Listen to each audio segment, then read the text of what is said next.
O filme de terror que quebrou a bolha do terror. Exatamente. Será A Hora do Mal o melhor filme de 2025? Será? Fica aí pra você ver.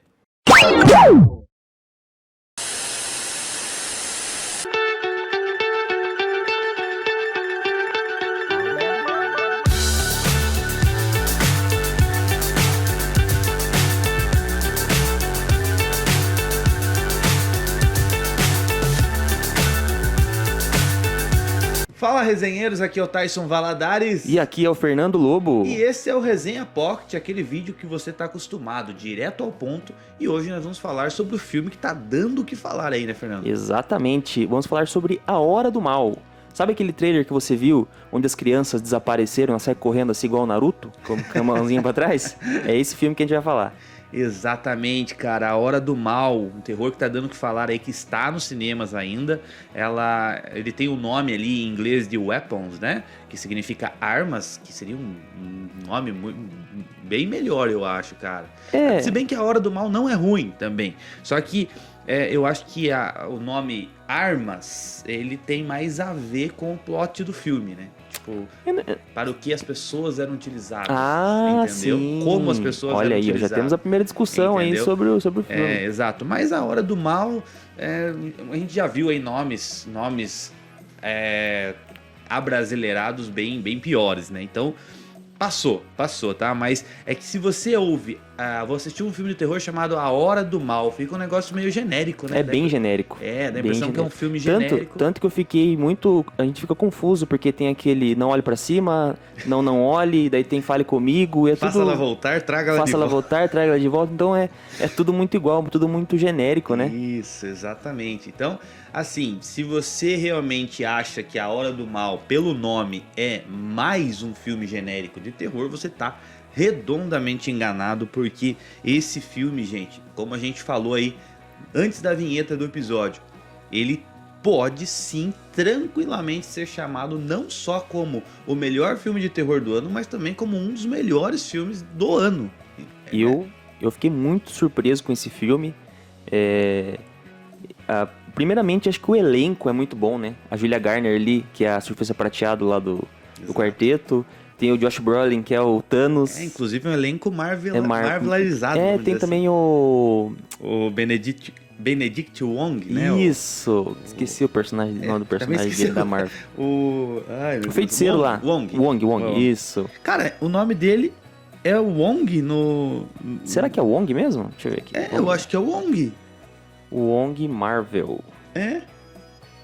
Olha lá, é o Wong mesmo. E o sobrenome do ator é o Wong também. Ah, é? Vamos exatamente. Ver aqui. Nome, ator. Agora que me toquei. Olha lá, Benedict Wong, é verdade. Ele é o Wong. Nossa, olha só, gente. Legal, coincidências aí. Tava aí no nosso nariz e a gente não tinha visto ainda, não tinha observado. Mas então, cara, primeiramente a gente vai falar um pouco da ficha técnica do filme, a gente vai falar um pouco sem spoilers, mas é óbvio que no decorrer do vídeo a gente vai contar da história do filme, a gente vai falar o que a gente achou, a gente vai falar ali do plot do filme, do que se trata o filme, até mesmo do final do filme. Então vai ter spoilers, então esteja avisado para você continuar esse vídeo por sua conta e risco. Se você já assistiu o filme, continua aí. Se não, assiste o filme e depois você volta aqui para continuar o nosso vídeo, tá certo? Então é um filme aí, né, Fernando, lançado, que tá ainda em cartaz no cinema, né? Você vai passar um pouco aí a ficha técnica desse filme, né? O diretor, quanto que até agora já arrecadou, né? Os principais nomes do elenco aí. O que você tem pra nós aí? Isso, A Hora do Mal, ele chegou aqui pra nós no cinema dia 8 de agosto, se eu não me engano, tá? Tem algum tempinho aí. E é da direção do Zack Krieger. Inclusive tem uma curiosidade muito legal, que o Jordan Peele, né? Que é lá do Nós, do Corra. Sim. Ele quase colocou as mãos nesse filme. Olha só. Ele quase colocou as mãos, porque o dono da história lá, o Zack Krieger, eu acho, se não me engano, ele que é o roteirista. Ele tava vendendo ali e tem esse leilão, né, de roteiro, quando ele oferece para vários estúdios. E o Jordan Peele quase conseguiu esse filme, e é super a cara dele esse filme, né? É a cara dele, mas eu tô um pouco feliz em não ter sido ele que fez. Porque assim, cara, Corra, excelente. Nós, bom. bom barra ótimo. Os demais que ele fez ali, cara, que foi aquele outro lá do Não disco voador, não olhe pra cima. Cara, esse eu já achei, assim, alegórico demais pra mim. Tipo, é um filme cult, é um filme de várias interpretações, beleza. Mas quando eu vou assistir um terror, eu não procuro muito isso. E eu achei alegórico demais. Não que eu não goste de uma alegoria. A Hora do Mal mesmo. Tem várias alegorias, mas bem executados e que não torna o filme um filme complexo de entender, né, Fernando? Sim. O filme é um filme direto, né? Então, pode continuar aí a parte técnica do filme. Isso, ó.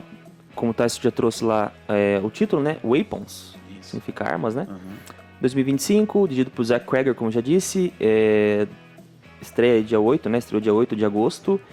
Ele é um terror, né? Um terror psicológico aí, bem interessante. Sim. Eu vou trazer uma breve sinopse aqui, bem curtinha assim, só pra gente dar uma pincelada aí. Quando todas as crianças de uma mesma classe, exceto uma criança, somem, misteriosamente na mesma noite, exatamente ao mesmo tempo, todos da cidade começam a se questionar quem ou o que está por trás desse estranho desaparecimento. Então, essa história, a premissa do filme já é interessante. Exato. E você nunca vai imaginar o que está acontecendo, né? Pois é. Impossível. Exato. Você realmente... Cara, ao mesmo tempo que você não imagina o que acontece num primeiro momento e o filme já te fisga e já fisga sua atenção já com esses acontecimentos já no primeiro ato, né? Que é esse sumiço das crianças ali, toda essa polêmica envolvendo essa professora e por que só as crianças daquela turma e por que uma só que ficou. Isso, o filme por si já nos primeiros minutos já te prende, porque você já quer saber o que aconteceu. Sim. Mas ao mesmo tempo que é inesperado o desfecho, ele é um desfecho simples, cara. Simples, bem executado, mas simples, não precisa... Cara, eu fiquei morrendo de medo de ir pra um lado de abdução alienígena, sabe? Sim. Sério, porque... Foi bem para essa... Exato. Inclusive uma hora que aparece que o Archer, que é um pai de um dos meninos, ele tá sonhando ali com o filho dele, ele olha, ele volta a olhar pra casa dele e ele olha pra cima e falei, pronto, vai aparecer uma nave. Mas não, era uma arma, né? Sim, era exato. uma imagem de uma arma. Então, assim, eu tava com muito medo de ir por esse lado, de realmente ir por esse lado também, lá do filme Não Olhe Pra Cima, do Jordan Peele, né, com toda aquela alegoria de aliens, de invasão alienígena. Eu fiquei com esse medo, mas a resolução é muito simples, cara, e muito bem executada. Então, como o Fernando disse ali, o primeiro ato do filme, ele já te entrega o que é a história. São uma turma de 18 alunos, onde 17 alunos durante a noite, no mesmo horário, simplesmente abriram a porta das suas respectivas casas e saíram todos ali, sumiram, né, no mesmo momento, todos eles numa mesma característica, né, correndo com o braço para trás. Isso, né? É uma sacada assim genial que faz toda a diferença. Exatamente. Porque se as crianças simplesmente saíssem correndo de qualquer maneira ali na madrugada, você ia falar, legal. Mas isso ali te dá dá uma coisa a mais, dá aquele temperinho a mais. Fala, estranho, né? Exatamente. É peculiar. Exatamente. Imagine só todo o alvoroço que causa numa cidade pequena. Nós moramos numa cidade pequena, né? Nós moramos aqui numa cidade pequena. Imagine todo o alvoroço que causa uma situação dessa, de que 17 crianças, né, de uma sala de 18, simplesmente não aparecerem na aula no dia seguinte, e todas elas sumiram durante a noite. A polêmica cai por cima da professora, porque os pais, toda a comunidade entende que a polícia tem que investigar muito bem essa professora, que é a nossa querida Julia Garner, né? Que faz ali o papel da Justine, né? Que é a professora, muito bem executado, por sinal. E a sociedade também, né, quer explicações, né? E a professora ali, é dito que a polícia investiga sim a professora, obviamente. Investiga ali principalmente o aluno que foi o único que não sumiu, a casa do aluno, né? Eles dão a entender isso, mas que nada foi encontrado até então e que eles estavam e mostra que a polícia estava realmente perdida na investigação, né, Fernando? E acho que a primeira coisa desse filme que mais me trouxe assim uma coisa... Ele é fácil de você entender o filme, certo? Sim, exato. E quando você divide ele por história de personagens, perfeito, para encaixar tudo numa história só, cara, isso é gostoso de você assistir, é gostoso de você entender tudo de todos os lados, né, da história, de todas as visões. E a Isso. primeira visão que a gente tem é da Justine? Da Justine, exatamente. Da Justine, e isso que você falou, cara, é exatamente o que torna o filme interessante, é que ele se você for contar ele de uma forma linear, começo, meio e fim, a história, ela é simples. É simples, só que eles trouxeram uma camada de complexidade ao dividir os mesmos dias ali sendo vividos por personagens, pela ótica de personagens que fazem a história andar. E eles vão se encontrando durante essas visões e essas óticas, né? Sim. E conforme você vai vendo o dia vivido pelo respectivo personagem, você vai encaixando as coisas, né? E ele vai soltando daí descobertas sob a visão de cada personagem. Então a gente tem ali a primeira visão, obviamente, da professora, né? Ela tem ali, a gente percebe que ela é uma pessoa sozinha, ela tem ali vamos dizer assim, um namorico, num primeiro momento até um flerte com um policial da cidade. Ela tem um caso, né? Isso, que o policial ele tem... que o caso a gente fica sabendo meio depois, né? Mas inicialmente ali ela tem um flerte, eles se encontram num bar, depois com tudo isso acontecendo. Antes disso a professora participa de uma reunião onde os pais, né, ficam todos ali eufóricos e querem que a professora dê explicações e tal, e ela vai para esse bar, encontra esse policial, acabam passando a noite juntos, né? E finalmente ela é confrontada pelo um dos pais dos alunos ali num posto de gasolina, e do nada o diretor da escola, que é o Benedict Wong aí, né, que é o Marcos no filme, ele ataca ela assim, obviamente com uma expressão horrível no rosto, né, o olho arregalado, meio que sangrando ali, ataca ela naquele posto, e daí realmente o filme corta para a visão do personagem do Josh Brolin, né, que é o Archer. O Archer, né? Isso. O Archer, ele é pai de um dos meninos ali, ele tá muito abalado por conta do filho dele ter desaparecido, assim como todos os outros pais, né? E começa a história ali da visão dele. Ele sonha ali com o filho dele, né? Ele tem a filmagem do filho dele saindo às 2h17 da manhã. Todas as crianças saíram nesse horário, às 2h17 da manhã. O filho dele também. Então, ele começa a investigar ali. Ele vai até a delegacia, ele fica cobrando os policiais ficam bravos com ele. Mas a gente tá fazendo o nosso máximo, né? Sempre o que a polícia fala, a gente tá fazendo, sim. a gente tá investigando. Não é só seu filho que desapareceu. E aparece, e daí chega nessa hora dessa hora do posto aí que o Tyson falou, que é bem legal. E assim, o jumpscare do filme, ele é muito bom, né? Exato. Porque assim, a gente vai falar que não só o Não Fale o Mal, Não Fale o Mal não, A Hora do Mal. Aí, tá vendo? Aí, ó, o nome é problemático. A Hora do Mal, não só A Hora do Mal, mas essa nova leva de terror, ela faz uma mistura do jump scare, mas com o terror psicológico junto, que é muito legal. Não é só assustar por assustar, ele causa todo o ambiente de tensão. Vai preparando tudo, né? Não é só o barulho alto, assim, a imagem que assusta, né? Exato. Uma fórmula que se popularizou muito com a Invocação do Mal, né? Não é só assustar, não é só ali um fantasma aparecer na cara do telespectador, mas sim gerar toda a tensão, o ambiente de tensão. Então tem os jump scare, mas o terror de A Hora do Mal, ele tá muito mais na história em si e na bizarrice das coisas que acontecem, até uma bizarrice visual, né, Fernando? Porque as pessoas, quando estão, entre aspas, possuídas ali, elas ficam com uma expressão muito estranha, bizarra, vazio, né? Vazia. Fica vazio. Exatamente. Então, uma das coisas da visão do Archer que eu achei interessante, mais uma vez mostrando a simplicidade do filme, é porque uma das coisas que mais acontece em filme de terror é a gente falar, cara, que burrice, por que você não faz isso?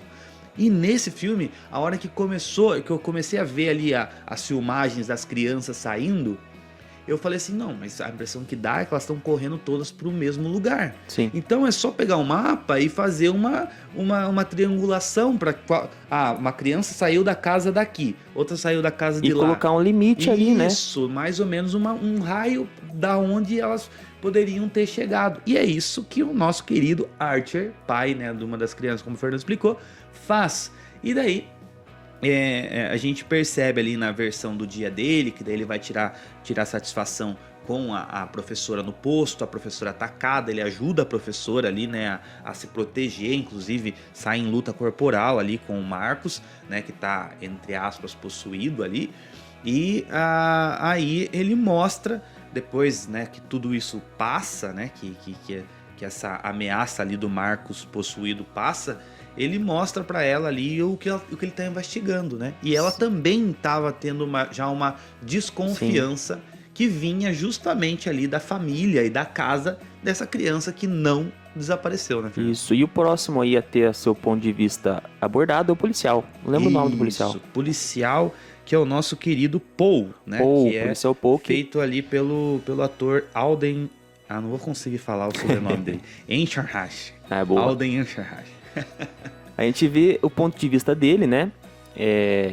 Ele tá fazendo ali a patrulha dele, tem o dia dele com a professora, com a Justine. Ehrenreich, eu acho. Pode ser que seja isso. Ehrenreich. Mas tá perdoado, tá? Os professores de inglês aí vão te Eu perdoar. acho que não é nem inglês, rapaz, esse sobrenome aqui. Mas é o Paul, o policial Paul. Aí ele encontra com... Ele tá fazendo a rota dele ali, né? Do dia ali, né? O trabalho dele.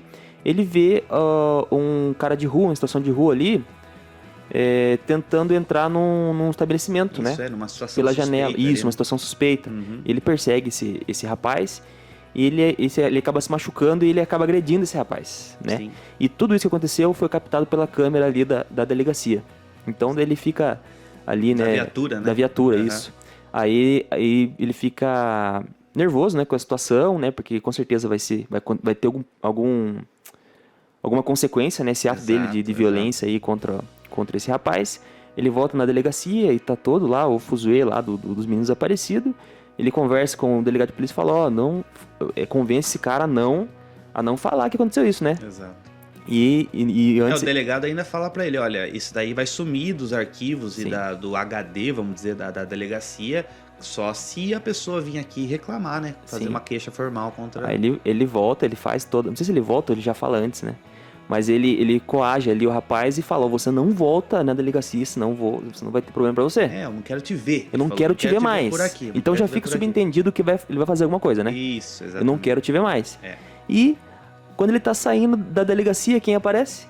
O rapaz vindo em direção à delegacia, né? Exatamente, o rapaz vindo ali. Ele persegue de novo esse rapaz e aí a gente tem corte, né? O corte para a visão do rapaz. Do rapaz daí. Do rapaz. James, eu acho, né? A visão do diretor ali, do Marcos, é depois eu acho que é depois disso, do James, rapaz. né? É James, eu acho o nome Isso, dele. é verdade, porque daí já revela a vilã. Sim. É verdade. A gente vê daí esse morador ali em situação de rua, vamos dizer assim, né? Que ele é bem malandrinho. Trombadinha, né? Trombadinha, né? Pratica pequenos delitos. Usa drogas. Usa drogas. Ele bandindinho, como diz. Bandindinho, como diz nosso querido advogado Paloma. Né?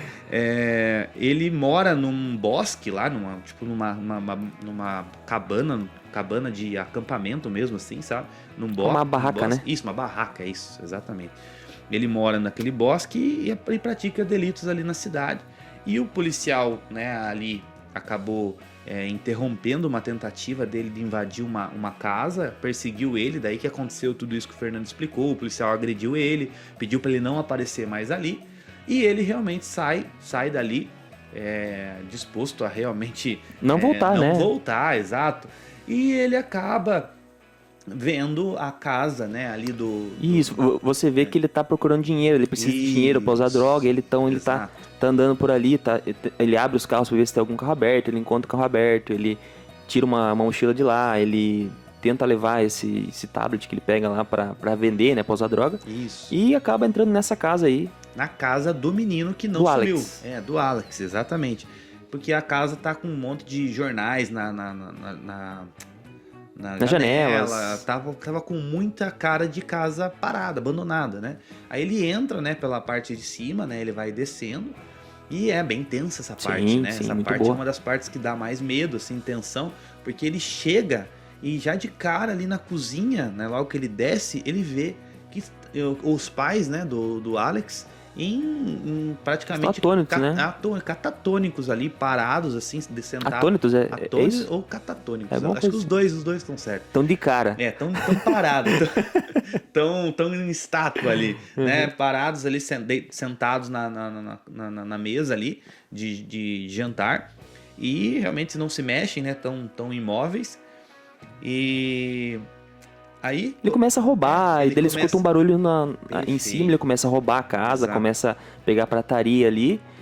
Aí ele acaba passando em frente à porta do porão. do porão. Ele pega e volta, abre o porão, entra, né? Desce, e as crianças estão lá. Exatamente. As coisas aparecidas estão lá paradas também, como se fossem zumbis ali, como se fosse Estão no mesmo transe. estado dos pais. Em transe. Exato, em Aí, transe. nossa. Estão ali no mesmo estado dos pais do Alex. Estão todas as crianças ali no porão da casa. Ele sai correndo, né? Obviamente se assusta com a situação.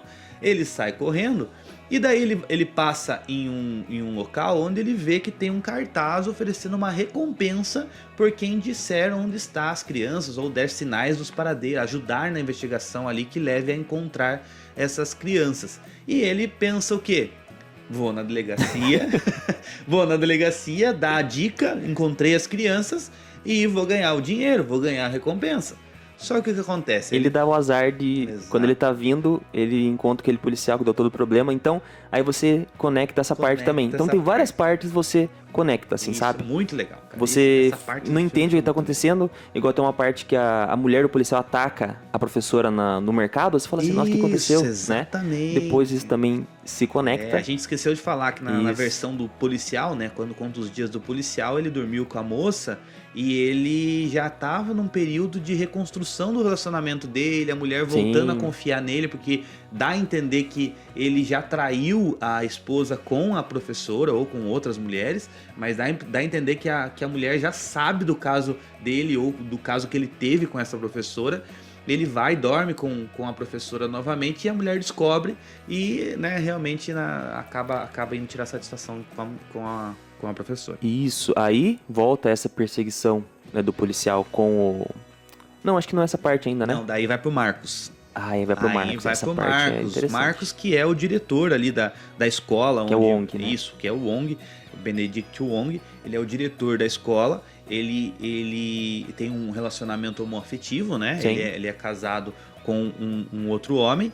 E ele está ali sofrendo toda essa pressão de ser o diretor da escola, que ele confia naquela professora no sentido de que ela não tem nada a ver com aquilo, mas também ele tem que ser político na situação de demonstrar transparência na escola, na posição da escola a respeito de tudo aquilo, né? Aí a gente percebe que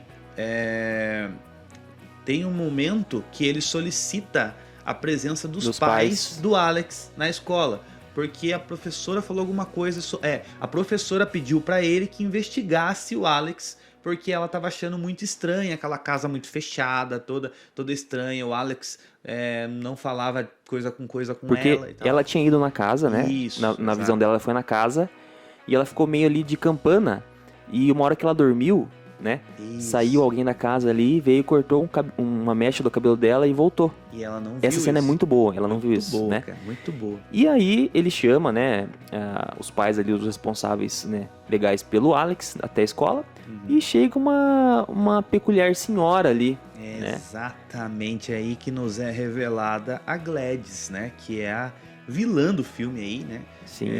Que o Fernando vai mostrar ela ali, bizarríssima, né, com uma peruca vermelha. E, cara, esse filme é muito bom, porque nas primeiras cenas do filme, quando aparece as crianças sendo interrogadas pela polícia, as crianças não, a criança, né, que sobrou lá, o Alex, aparece a criança falando com a polícia e aparece a responsável dele do lado, aparece só o cantinho do cabelo vermelho. Isso. Eu tinha reparado nisso, sabe? Eu falei, nossa, cabelo vermelho, será que é a mãe dele? Mas daí depois apareceu a mãe dele era loira, né, e tal, né?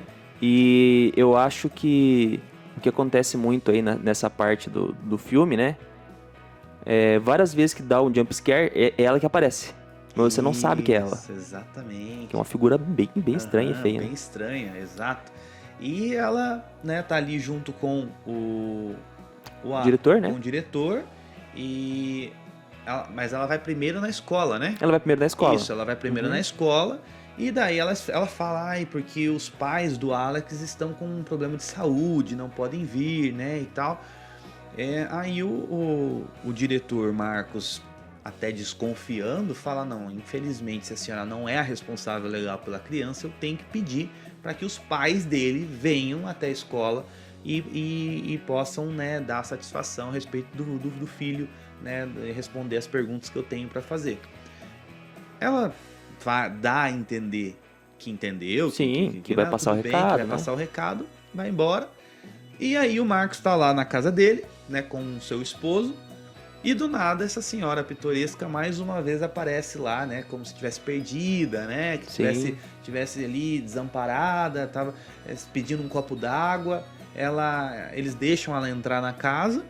E daí começa a bizarrice, né, Fernando? Aí você acaba descobrindo que se trata de magia negra, que se trata de feitiçaria. Não é tecnologia, é feitiçaria. O que é mais mesmo?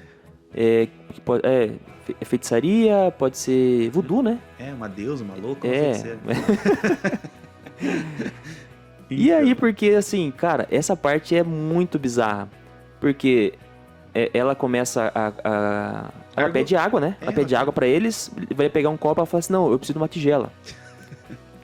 E daí, eles assim vão cumprindo, tipo, tá bom. Não, tá bom, mas ele tá apreensivo. Já o namorado dele não tá, não conhece, não sabe como é ali, né? Exato. E aí ela demonstra ali os seus poderes místicos ali, né? Por conta de alguma peça da pessoa, pedaço de cabelo, uma mecha de cabelo. Ela tinha pego, lá na escola, ela tinha pego o crachá do diretor. Crachá, que ele viu. Exatamente. Então ela pega tipo como se fosse uma roseira, né? Amarra ali o crachá do Marcos, espeta o dedo, né? Passa sangue ali. E ela vai fazendo isso enquanto vai conversando com eles. Então eles vão ficando assim, tipo, o que ela tá fazendo, né?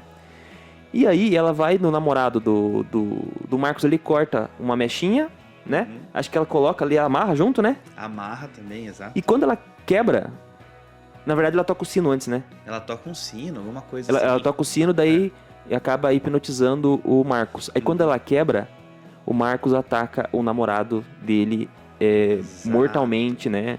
Ou seja, ela usa esse ritual ali para dominar as pessoas e transformá-las em verdadeiras armas a favor dela. Sim. Para essas pessoas fazerem o que bem entender, o que ela bem entender e atacar quem ela bem entender. Então, ela primeiramente ele ataca o namorado, o marido, né? E mata, né? De uma forma muito brutal, inclusive. Eu acho que seria legal a dublagem usar, em vez de tigela, usar Tupperware. Falar assim, eu não quero um copo d'água, eu quero um Tupperware. Aí, em vez de ser weapons, né? De português seria Tupperware. Seria uma boa. Aí ela pega a mecha da Justine, da professora, né? Faz o mesmo procedimento ali, enrola e quebra. Aí a gente vai para aquela cena, né, Tyson? Exatamente, em que o Marcos ataca daí a Justine, a professora, que está lá com o pai o Archer. O Archer, né? O pai de uma das crianças, Sim. Que é o Josh Brolin. Ele ataca ela no posto. Cara, vocês entenderam olha todo o rolê que foi, né? O rolê que foi para você ir encaixando a parte de cada personagem em tudo que aconteceu no primeiro ato do filme, sabe? Então, assim, cara, isso é de uma genialidade incrível, assim, na parte do roteiro. Eles acertaram demais nisso. Acertaram demais, é muito amarradinho. É muito interessante você acompanhar a narrativa dessa forma. Porque não fica uma coisa repetitiva. Não é igual aqueles filmes de viagem no tempo, em que você fica revivendo o mesmo dia, sobre várias óticas, e fica repetitivo de você ver as mesmas pessoas, Não, você vive o mesmo dia sobre a ótica de outras pessoas, mas acontecem fatos diferentes e que depois se encaixam, né, Fernando? Isso. Aí o que acontece? A gente volta lá para aquela a visão ali do James. Do James, né? Exato. Que ele volta da delegacia, né? Aí ele acaba escapando ali do policial, ele volta pra barraca dele, ele vê a Gladys em algum momento, em determinado momento, ele vê a Gladys ali de longe, ele não sabe quem é, né? Ele fica assustado, ele volta pra barraca e ele fecha a barraca, ele vê uma silhueta ali, né? Passando em frente, e quando a pessoa vai abrir a barraca, ele taca ali uma seringa, né? Seringa. Que ele usa ali no braço, taca ali no policial. É o policial. Que daí ficou mais irritado com ele ainda, prendeu ele, e daí... Só que ele convence o policial. Ele convence o policial. Ele fala, eu sei onde estão as crianças e tal. E só que ele fica na dúvida. Será que eu falo pro policial, daí eu não vou receber Sim, ele a até pergunta, né? Tanto que o policial não responde ele. Isso. Daí eles vão pra casa lá do Alex, o policial entra, e daí, na viatura, né, quando você tá ali na parte de trás, né, quando o humilhante tá ali na parte de trás, por dentro ele não consegue abrir. Então ele não consegue escapar, né? O policial entra lá na casa, deixa ele lá dentro da viatura. E essa visão de dentro do carro, do policial entrando na casa, é muito legal, né? É muito legal. Sempre quando abre a porta e fecha a porta, assim, de longe, tem umas 3, 4 vezes que acontece isso no filme, que é muito legal. E daí você vê uma passagem de tempo ali, porque tá de dia, depois acaba ficando de noite. Isso. Aí você já sabe mais ou menos o que tá acontecendo lá dentro, né? Você fala, o policial já foi pra fita. Já foi pra fita. Né? E daí o policial, ele só abre a porta assim, sai o policial, volta, né, no carro, pega o James e volta com ele pra dentro da casa e já trocamos aí já pra Justine, né, e o Archer, que já tá em um outro núcleo do filme, onde elas estão daí já investigando, e eles chegam o Josh, como eu falei pra você, o Archer, né, ele faz ali aquela triangulação da direção que as crianças estão correndo. Ele vai até a casa de outras crianças que sumiram e vê nas câmeras de segurança e vê que as crianças foram todas para a mesma direção. Ele faz uma triangulação e dentro dessa triangulação está, obviamente, a casa do Alex, né? E aí os dois vão até a casa do Alex para verificar e investigar o local. Chegando lá, né, Fernando? Daí é nesse momento que eles chegam na casa que corta pra versão do menino, né? Aí a versão do Alex, que é a última versão. A última versão do filme. Explica tudo, né? Que é a versão do menino, do Alex, o único que não sumiu. Ele era aluno daquela sala, ele sofria bullying, né? Dos amiguinhos ali e tal. Mas ele se mantinha um menino bom, a família dele, cara, é muito legal ver esse contraste de como era a família dele, o pai e a mãe, pessoas super com vida. A casa era iluminada. A casa iluminada, limpa, bonita. Passava aquela coisa de realmente ser um lar abençoado que depois foi amaldiçoado. Né? Sim, e daí a mãe ali tá na casa, né, com o pai, e o pai chega falando, né, a tia da sua mãe vai vir morar com a gente, né? Porque ela tá debilitada e tal. Nos últimos dias. Tá nos últimos dias, né? E o menino fica ali naquela... Ele já fica meio cabreiro, né? Na verdade. Exato. Como qualquer criança ficaria. Exatamente. E tudo muda do dia pra noite, né? Exato. Já acorda ali um dia estranho e ela já coloca ali as manguinhas de fora, né? Já acaba transformando os pais dele em zumbi e acaba obrigando ele a não contar sobre o que está acontecendo. Perfeito, porque né? senão mataria os pais, né? E ameaça. E esse menino, cara, ele tem um papel de heroísmo nesse filme muito grande, porque as pessoas, enquanto estão ali em transe, elas não se alimentam, elas não tomam água, e esse menino fica fazendo todo esse rolê. Ele vai pra escola, ele tem as obrigações dele na escola, mas daí ele compra a comida para alimentar na boca dos pais, a água para dar na boca dos pais, para que o corpo dos pais, a parte física, não se define. E ele cuida dos amigos também da escola ali, que fazem bullying com ele, ele cuida de todos. Daí o que acontece? Dá a entender que essa Gladys, ela faz tudo isso pra, de certa forma, eu entendi dessa forma. Pra ela não morrer. Pra ela não morrer. É como se fosse aquela história da bruxa que suga a vitalidade de outras pessoas pra se manter viva, né? Então, ela tenta ali com os pais do Alex, só que em determinado momento ela fala que não é suficiente os pais. E que se o Alex ajudaria ela a trazer todos os amiguinhos dele lá da escola. E sob a condição de que se ele ajudasse, ela no dia seguinte já ia embora, né, Fernando?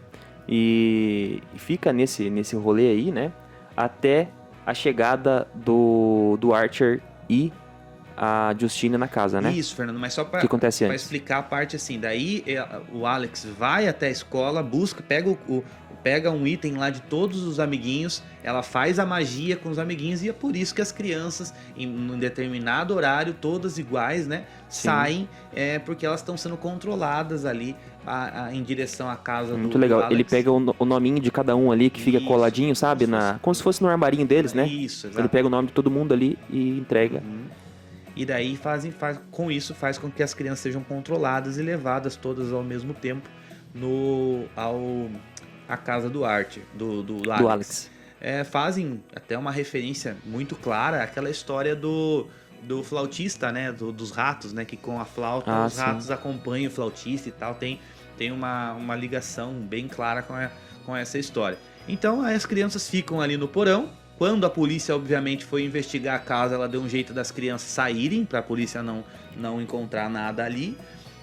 E o Alex também, de certa forma, ajudando ela ali a esconder a situação, né? Com a esperança de salvar os pais. E aí sim, depois que a gente entende toda essa história, voltamos ali para Justine e pro Archer entrando na casa. E daí se deparando tanto com o James, né, que é o bandidinho ali, quanto com o policial ali, todos o Paul, que ela conhece, né? Dominados ali pela bruxa, atacam os dois e tem uma sequência de ação bem interessante ali. Sim, ao mesmo tempo que eles estão sendo atacados ali pelo Paul e pelo James, o menino, ali antes, ali no... A Gladys fala pra ele, ó, não ultrapassa essa linha de sal, né? Ele vai lá e ultrapassa no andar de cima, tá os pais dele sim, ele ultrapassa a linha de sal e os pais deles também atacam ele. E daí... ela deixa daí os pais como se fossem guardas, né? Ali no quarto onde ela está, né? Onde ela está. E eles já estão combinando um jeito de fugir dali, porque eles foram descobertos, né? Já chegaram 4... Ela falou, amanhã a gente vai embora. Exato, 4 pessoas já chegaram ali, então outras chegariam também, né? Então ela põe os pais ali de guarda na porta do quarto onde ela fica. Eu acho que ela ia fazer, de repente, um último ritual, alguma coisa ali, né? Isso não fica tão claro. Ela põe essa linha de sal e fala pra criança não ultrapassar. E lá embaixo também tem essa linha que a Justine acaba ultrapassando, daí ela é atacada pelo Paul, né? E ela é atacada pelo Paul e o James ataca o Archer. É bem engraçado até essa cena, porque ele dá umas 6, 7 baianas no James, que ele é magrinho, né? Então ele joga pra cima de qualquer jeito. E no meio dessa luta toda ali, o Archer acaba caindo no porão junto com o James e acaba vendo lá as crianças. As crianças, né? Exatamente. E daí o Alex, ele tá ali sendo quase que praticamente atacado pelos pais. Ele tenta Tem uma referência ao iluminado ali na porta. Porque ele se esconde no banheiro e os pais começam a quebrar a porta, numa referência clara ao iluminado, né? E enquanto isso, a Justine e o Archer lá embaixo, né, lutando ali para sobreviver. É muito engraçado isso que você falou, Fernando, que o filme ele traz elementos de comédia também, engraçados assim, só que não tiram a tensão do momento. Exatamente. E que não tiram o terror. É como se fosse um presente, uma trufa que tá ali no meio de uma situação totalmente bizarra. Aí o que acontece? O herói do jogo, né, o craque do jogo, o Alex nesse caso, ele, como viu várias vezes ali a Gladys fazer a mandinga dela ali, né? Ele pega correndo ali, ele tem pega uma peruca, né? A peruca dela, coloca no gravetinho, põe fiozinho de cabelo da peruca. Isso, faz ali a mandinga e quebra. O que acontece? Até nesse momento, daí a Justine e o Archer conseguem matar ali o James e o Paul, né? Acabam tendo que matar porque eles estavam imparáveis, né? E o que acontece? A Gladys percebe e as crianças vão todas atacar a Gladys. E essa perseguição das crianças a ela é muito boa. Ela né? sai correndo desesperada pela vizinhança e as crianças atrás, 18 crianças, né? Atrás dela, e elas derrubam tudo, quebra Passa vidro, no meio de outras casas. E quando finalmente eles conseguem pegar ela, é um massacre. Cara, é muito bem feito a parte estética dessa cena. Eles despedaçam ela com a mão, assim, sabe? Eles despedaçam ela e, assim, te dá uma satisfação, né, cara? Sim. Nossa, longe da gente ser uma pessoa de coração ruim, mas é que ela é uma vilã tão... Muito boa. Muito boa, cara, que quando ela perde, você vibra. Quando o Thanos perdeu lá no Vingadores Ultimato, você vibrou. Ultimato então, não, né? No Endgame, porque no Ultimato ele... Não, é o Ultimato. Endgame é o Ultimato. Qual que era o outro? Guerra Infinita. Guerra Infinita, exato. isso. Então você vibrou. Então a gente vibra também quando uma vilã muito bem feita aqui pela Amy Madigan, né? Morre ali na mão das próprias vítimas, né, Fernando? E a gente fica torcendo pra que tenha um filme só dela. Exato, pra gente saber como ela chegou nesse estágio. Porque o filme tem um final amargo, porque ele diz que as crianças voltaram para suas respectivas casas, os pais também ali do Alex acabaram voltando, mas todas voltaram. Ficaram naquele estado de transe.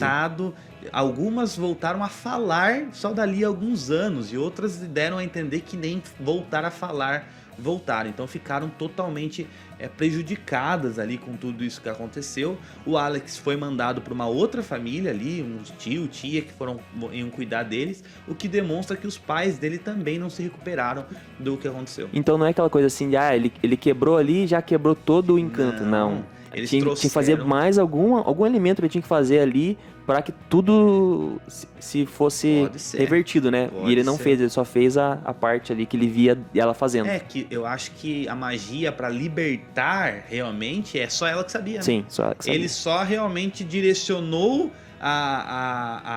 aquela raiva das crianças para a Gladys. Só que elas continuavam sob o efeito da magia. Então dá a entender que com a morte da Gladys a magia não foi desfeita. Perfeita colocação. Eu cheguei a essa conclusão agora, nesse momento aqui. Que bom. Fico feliz em ajudar. Pra mim era uma questão de... Eles ficaram com sequelas mesmo, sabe? Eu achei que eles tinham ficado com sequelas do que aconteceu, mas eu acho que essa interpretação de que a magia em si não foi desfeita, eu acho que eu sei. O antifeitiço... Eu acho que eu sei. O quê? O sininho. Não teve o sininho, verdade. É que ele não chegou a ver o sininho, eu acho, né? Só apareceu o sininho uma vez. Então a magia ali não foi desfeita e eles Por isso que a gente precisa de um filme dela. Exato, a gente tava conversando sobre isso antes. Cara, anotem, gente, anotem. Se tem uma coisa que se a gente pudesse apostar valendo 1 milhão na loteria, igual foi quando alguém comprou o Bitcoin lá em 2000 e pouco, é de que vai ter um filme de origem da Gladys. Vai ter um prequel, isso vai ter, porque, cara, faz tempo que o terror não tem um vilão tão icônico e tão marcante quanto ela. Cara, pra mim, como terror, é um filme assim, como terror, é um filme 10 de 10, cara, pra mim. Sim. Eu achei sensacional. Como filme no geral. Como filme do geral ali, beira o 9, impecável. 9,5, cara, né, 9, 9,5, mas como um terror, cara, a gente que gosta do terror, a gente é tão maltratado com coisa mais ou menos, sabe? Que quando vem uma obra dessa, cara, a gente realmente não tem como dar outra nota a não ser 10 de 10.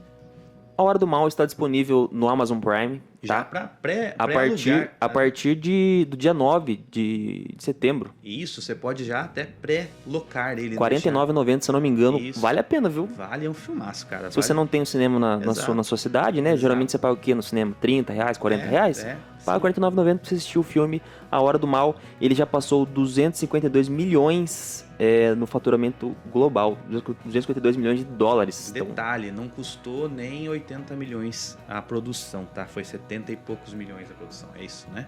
Eu acho que é. Pelo que a gente tinha visto ali, 70 e poucos milhões a produção, 78, se eu não me engano. E já tá passando a casa aí de 252 milhões para um filme de terror, gente, que ele tem ali a restrição de idade, inclusive, para assistir. 18 anos. Exatamente, 18 anos. Se não for esse o valor, você falou com convicção, eu acredito em você. Obrigado, cara. Acreditem aí também.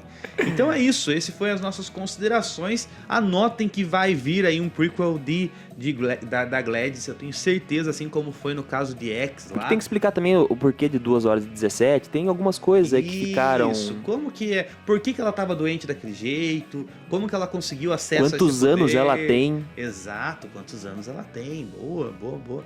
Eu acho que vai vir uma explicação aí lá da era medieval, pode ser uma questão de bruxa de Salem, pode ser. Não sei, pode ser, ou pode ser algo mais pé no chão, como foi o próprio filme Weapons, né? Cara, eu adorei, gostei muito, um filme que eu vou reassistir, porque eu sei que é aquele tipo de filme vai virar cult. Que a cada assistida você vai ver um detalhe diferente, tenho certeza. E é isso aí. É isso aí, vamos lá. A Hora do Mal. Faltou alguma coisa? Deixa nos comentários, envia lá pro seu amigo que já assistiu esse filme e que também tá morrendo de vontade de discutir teorias igual a gente faz aqui. E não deixe de nos seguir lá no Instagram, que lá a gente posta bastante coisa legal. Isso, né? posta no Instagram. Vai lá no Instagram, vai no Spotify também, que esse episódio vai ser no Spotify. Dá 5 estrelas lá pra gente, segue a gente também lá, que é muito importante. Valeu, tchau! Valeu!